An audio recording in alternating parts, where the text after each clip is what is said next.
If, instead of rebooting movies, it became a trend to retell them from a different character's perspective, what film would you want to see retold and from whose point of view? The Matrix from Agent Smith's view. Constantly trying to quell the stupid human insurrection. I was going to say The Matrix from Morpheus' point of view. The prequel being how he learns of the One and getting his band of folks to find Neo. I'd actually like to see The Matrix from Cypher's point of view. The path that led his bitterness and resentment to betray everyone. Obviously the climax of the film being his failure and death. Mean Girls. As told by Regina George. This could also go dark. Her home life was obviously messed up. What was growing up in that household like? Imagine Regina flashbacks. Have you felt her mom's boobs? They're hard as rocks. Matrix, but from the perspective of a regular police detective trying to stop the murder spree of these crazy people who kill everybody without reason. At one point he would interrogate Neo. So you believe that nothing is real? That's why you can kill random people? Because they don't exist? Double quote. No. The world is fake but the people are real. Double quote. And you kill them anyway? Double quote.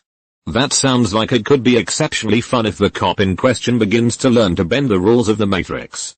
He is exposed to enough of the rebels' antics to believe and seek out the truth and how to experience it. But still decidedly falls on the side of people still living in the system. Defending the innocents who are callously overlooked in this high-level war. They mostly get their ass kicked. But manage to save just enough people. Just enough of the time. To maintain a morale and sense of purpose. Later on, the Smith virus takes hold and they desperately try to create a hidden community in this world. Meant to parallel the rebels' colony in the real world. And just as that begins to hopelessly fall in upon itself, the final fight ensues upon Neo's return. Okay, so this is like the third Matrix comment I've read so far. We all clearly want a Matrix reboot and I think this would be an Ask Me Anything's in reboot idea. Like just keep the Matrix as a concept and create a new series of films. 1. Detective origin story of how they got their Matrix bending powers. Plot of becoming some sort of bounty hunter for the system to hunt the rebels down before ultimately quitting and realizing that a fake reality has no meaning and they no longer want to serve as a detective or a defender for their reality. 2. Detective learns of the prophecy and has to protect them and mentor them through the Matrix. Enemy could be more bounty hunters or maybe a virus trying to track them down. 3. Prophecy is now strong enough to do whatever it is to disrupt the Matrix from the inside of the Matrix. However, this isn't enough to stop the robots. Said disruption allows the humans to release a huge portion of the battery population. 4. The Matrix is rebooted but is updated and traps the rebels inside of it, tricking them into thinking that they have in fact left the Matrix. This gives up the locations of the few militarized human strongholds still in existence. The protagonist must rescue the other rebels from the Matrix prison while the final war plays out. Edit. So I've now been made aware that we are getting a Matrix 4. Although I wasn't aware of this. I still stand by what I said about a full reboot being what we need rather than a fourth story added to the end of an okay trilogy. People who had COVID-19 or know someone who did. How bad was it? My mom had COVID. Started as a fever then quickly worsened. Within days she was in the hospital on oxygen. Seriously thought she was going to die. My dad has COVID. He has zero symptoms and probably had it for days before the results. My dad is diabetic with kidney failure and multiple other health issues. Why my mother, who's mostly healthy, reacted so badly compared to my dad is uttering bewildering. Edit. For the love of God. If you have symptoms of COVID-19, please stay home. Don't ignore the signs. If you don't have symptoms, wear a mask and gloves whenever you leave your home. Please be careful and safe. Sometimes people who are healthy and have strong immune systems develop a complication to infection called cytokine storm, where the body's immune system basically pulls out all the stops and starts attacking the lungs. Not saying that's for sure what happened to your mother, but it has happened with a lot of COVID patients. Sometimes having a shit immune system is a good thing.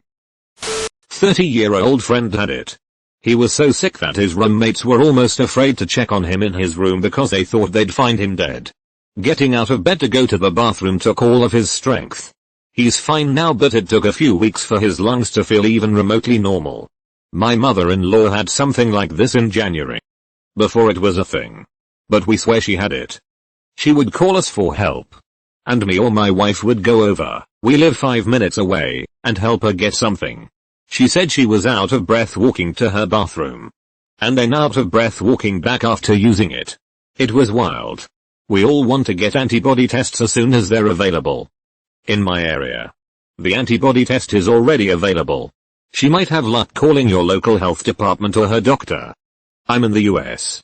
Specifically Michigan. My grandmother got it. In her late 80s and in a nursing home. She probably weighs 70 pounds and can barely sit up on the best of days. She had a fever for a week and a mild cough. Then recovered. We're shocked. She's so weak that when the home told us she had it, we all thought she had no chance of beating it. Weird how it can kill strong healthy people. But somehow spare her. It's a crapshoot. Age and health can weight it one way or the other. But there's really no absolute guarantee in either direction for any specific person as to how it's going to go. Viral load is a massive part of it. If you just catch it because someone with it happened to sneeze in your general direction, you're far more likely to have mild or no symptoms than you are if you're a healthcare worker constantly encountering COVID patients. Edit. People who don't bother to follow any of the research being done on COVID are quick to call bullshit on this. Here's one peer-reviewed study. We also have studies showing that this behavior has been previously observed in the H1N1 influenza strain.